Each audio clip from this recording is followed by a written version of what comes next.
Today is Metastatic Breast Cancer Awareness Day. That's the cancer that has spread beyond the breast. Tonight, meet a busy young woman who, when diagnosed with that cancer, decided to literally take control of her life, working closely with doctors to do everything she could to battle this disease. And now she hopes to help others. Marketing director by day, blogger and DJ Super CW by night. Krista Whitmire had a busy life, but it all came to a halt earlier this year when she noticed something wrong with her breast.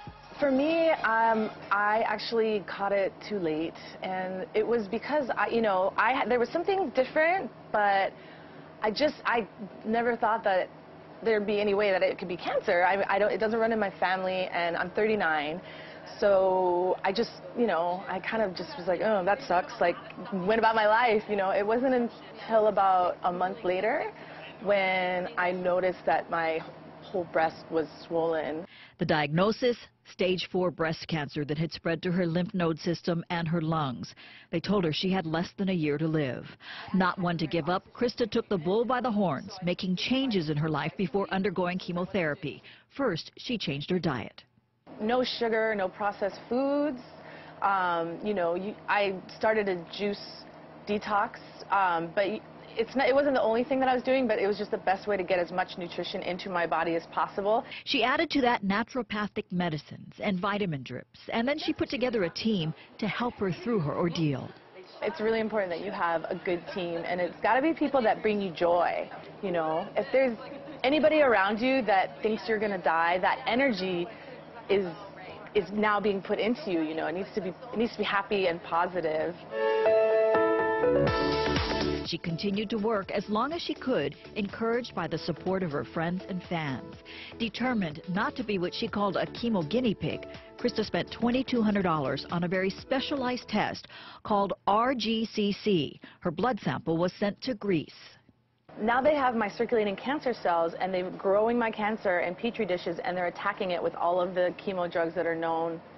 And it tells you which ones are the best for me. She started chemo on 2 drugs. The RGCC test showed one worked really well, the other didn't. So she said her oncologist discontinued the one that didn't work.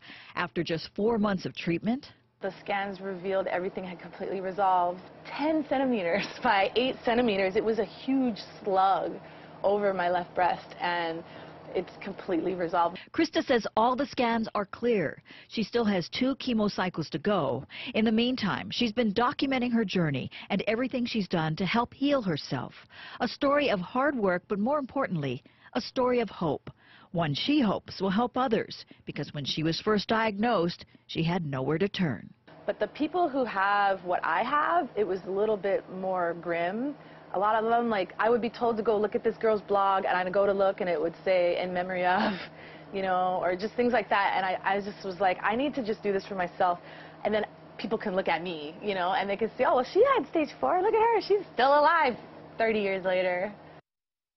She has such just a great attitude and great positiveness, and it was just wonderful to be around her.